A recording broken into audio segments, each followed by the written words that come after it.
Assalamualaikum warahmatullahi wabarakatuh. Perkenalkan, nama saya Muhammad Ferdi Apriasa Nasution dengan NPM C1C022080.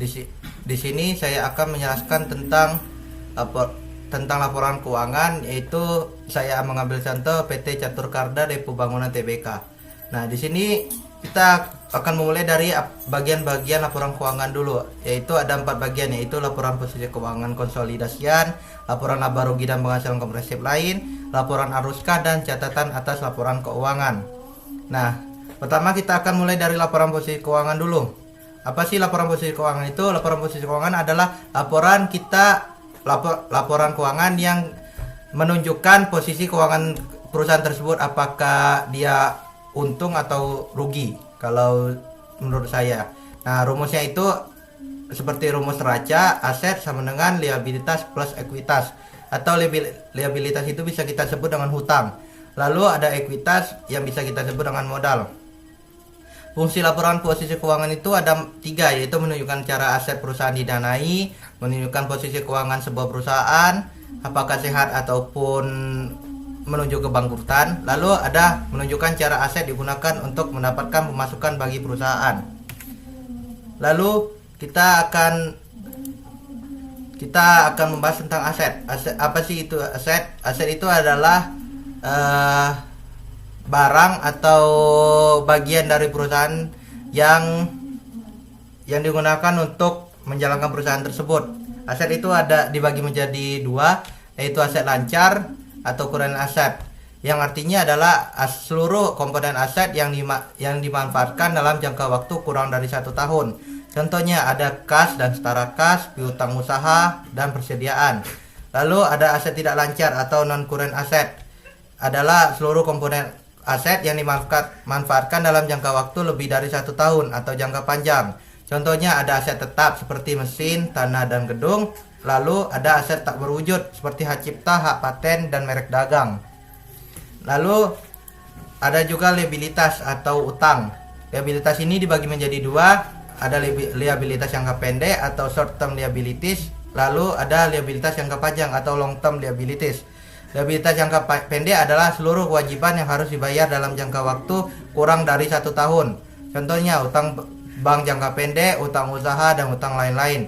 Lalu ada liabilitas jangka panjang, adalah seluruh kewajiban yang akan dibayarkan dalam jangka waktu 1 tahun atau jangka panjang.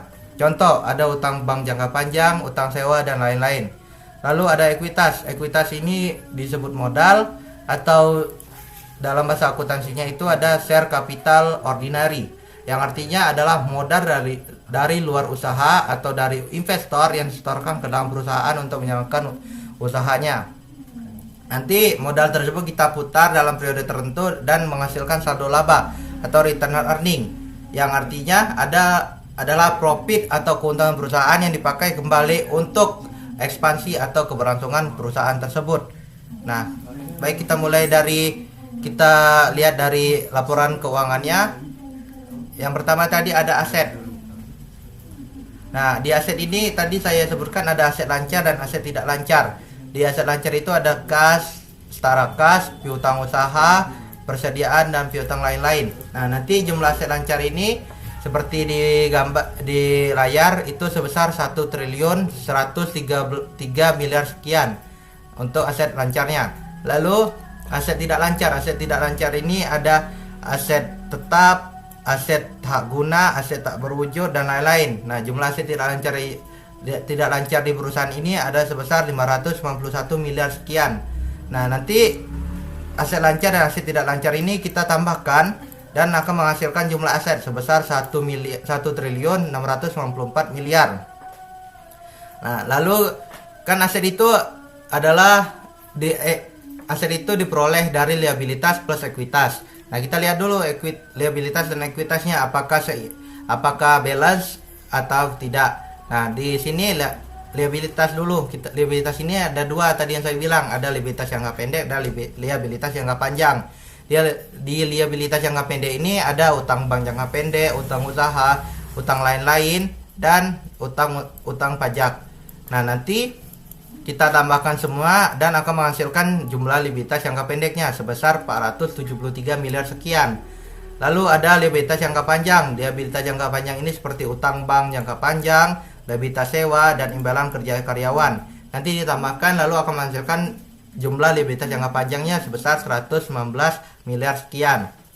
Nah, nanti jumlah likuiditas jangka pendek dan likuiditas jangka panjangnya kita tambahkan dan akan menghasilkan jumlah likuiditas total sebesar 592 miliar sekian. Nah, selanjutnya ada ekuitas. Ekuitas tadi kan saya sebut juga dengan modal dari pemegang saham atau investor. Nah, di sini total ekuitas kita ada sebesar 1.102 miliar sekian. Nah, seperti yang saya bilang tadi, aset itu kan diperoleh dari liabilitas plus ekuitas, yang artinya aset sama dengan aset dan liabilitas plus ekuitas itu harus balance. Nah, di aset ini kan kita mendapatkan jumlahnya sebesar 1.694 miliar 857 juta 651.727 rupiah. Kita lihat dulu jumlah liabilitas plus ekuitasnya apakah sama atau tidak. Dan di sini total jumlah likuiditas dan ekuitasnya itu sebesar aset tersebut yang saya bacakan tadi, yang artinya perusahaan tersebut ini keuangannya itu sama atau balance. Lalu kita akan pindah ke materi kedua, yaitu laporan laba rugi dan penghasilan komprehensif lain. Nah, laporan laba rugi dan penghasilan komprehensif lain ini mudah dihitungnya dengan cara untung atau rugi sama dengan pendapatan dikurang beban. Fungsinya itu adalah untuk menunjukkan kinerja perusahaan dalam menghasilkan keuntungan. Nah, di sini di laporan laba rugi ini ada bagian-bagiannya. Yang pertama ada penjualan. Lalu penjualan ini nanti akan dikurangkan dengan beban pokok penjualan yang akan menghasilkan laba kotor atau laba bruto. Nah, nanti laba bruto ini akan kita kurangkan lagi dengan beban operasional yang akan menghasilkan laba usaha. Nah, laba usaha ini nanti kita akan mengurangi lagi seperti beban pajak dan lain-lain yang akhirnya akan mendapatkan laba bersih atau laba tahun berjalan. Nah, kita contohkan saja dari laporan keuangannya, yaitu dari yang pertama ada penjualan bersih. Di sini kita totalkan sebesar 2 triliun sekian. Lalu ada beban pokok penjualan kita mengurangi dengan penjualan bersih tadi, yaitu sebesar 1.914 miliar sekian, yang akan menghasilkan laba bruto sebesar 415 miliar sekian. Nah, nanti kita kurangi juga dengan beban-beban yang lain yang akan menghasilkan laba sebelum beban pajak penghasilan sebesar 113 miliar sekian. Sesudah itu kita akan menguranginya lagi dengan beban pajak penghasilan yang akan menghasilkan laba tahun berjalan sebesar 88 miliar sekian. Nah, lalu ada laba atau rugi komprehensif lain. Di sini komprehensif lain ini artinya anak-anak perusahaan yang melaporkan laporan keuangannya kepada kita atau ke perusahaan induk. Di sini untuk komprehensif lainnya itu kita mengalami rugi. Maka untuk jumlah laba komprehensif lainnya itu sebesar 3 miliar 217 sekian. Kenapa saya mengatakan rugi? Karena untuk laporan keuangan ini sebelumnya kita membuatnya untuk 2 tahun, karena sebagai pembanding antara tahun sekarang dan tahun yang sebelumnya, apakah kita mengalami untung atau rugi. Nah, di sini kita mengalami rugi untuk tahun 2021. Karena apa? Kita lihat di sini kan jumlah laba komprehensif lain ini totalnya ada 92 miliar sekian yang didapat dari laba tahun berjalan ditambah dengan laba atau rugi komprehensif lain setelah pajak. Di tahun 2021 kita menghasilkan 92 miliar, besar tuh. Tapi kita lihat dulu di tahun 2020. Di tahun 2020 laba tahun berjalan kita sebesar 105 miliar, lebih besar daripada tahun 2021. Lalu kita lihat laba atau rugi komprehensif lain. Ternyata di tahun ini juga laba atau rugi komprehensif lain itu malah mengalami rugi sebesar 4 miliar. Jadi total jumlah laba komprehensif lain tahun berjalan kita itu ada sebesar 100 miliar. Yang artinya tahun ini kita mengalami rugi sebesar 8 miliar. Lalu kita akan ke materi selanjutnya, yaitu laporan arus kas. Apa sih laporan arus kas itu? Nah, laporan arus kas ini fungsinya untuk menunjukkan catatan uang masuk dan uang keluar dari perusahaan. Caranya itu ya dengan cara kas sama dengan arus kas masuk dikurang arus kas keluar. Nah, di arus kas ini juga ada tiga bagian, yaitu arus kas dari operasi, dari arus kas dari investasi, dan arus kas dari pendanaan. Nah, nanti kita jumlahkan semua ini akan menghasilkan perubahan kasnya, apakah besar atau kecil dari arus kas tersebut. Nah, seperti kita lihat di contoh.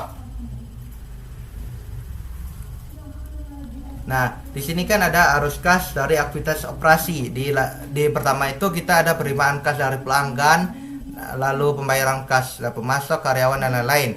Jadi total kas bersih yang diperoleh dari aktivitas operasi itu ada sebesar 36 miliar sekian.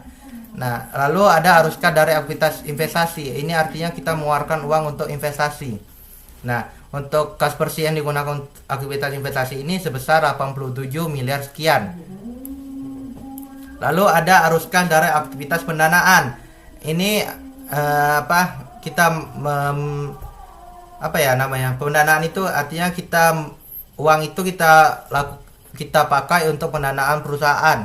Nah, di sini kita lihat ada kas bersih yang diperoleh dari atau digunakan untuk aktivitas pendanaan sebesar 402 miliar sekian. Nah, nanti total semua ini dari pendanaan, investasi, dan operasi ini kita jumlahkan, yang akan menghasilkan kenaikan bersih kas dan setara kas. Tetapi di sini kita mengalami penurunan dari kas bersihnya, yaitu sebesar 352 miliar sekian. Lalu kita tambahkan dengan kas dan setara kas awal tahun kita di tahun sebelumnya, yaitu sebesar 24 miliar. Nah, maka akan didapatkan kas dan setara kas akhir tahun kita sebesar 376 miliar sekian. Nah, seperti ini kas dan setara kas awal tahun ini kita didapatkan dari kas dan setara kas akhir tahun sebelumnya sebesar sekian ini. Ya, artinya kita malah mengalami untung di kasnya, walaupun untuk perusahaannya kita malah mengalami rugi. Lalu yang terakhir ada catatan atas laporan keuangan. Nah, catatan atas laporan keuangan ini ada dibagi menjadi 5 bagian. Yang pertama ada umum. Di umum ini kita akan menjelaskan tentang pendirian usahanya, historis pencatatan saham, susunan entitas anak, dan profil direksi perusahaan. Lalu yang kedua ada ikhtisar kebijakan akuntansi signifikan. Yang ketiga ada catatan atas bagian neraca yang terbagi menjadi aset, liabilitas, dan ekuitas. Lalu yang keempat ada catatan bagian income statement yang dibagi menjadi 2, yaitu revenue atau pendapatan dan cost atau biaya. Yang terakhir ada catatan lainnya seperti manajemen risiko, informasi segmen atau segmen operasi, transaksi relasi, perjanjian penting, dan lain-lain. Nah, saya perlihatkan saja sedikit.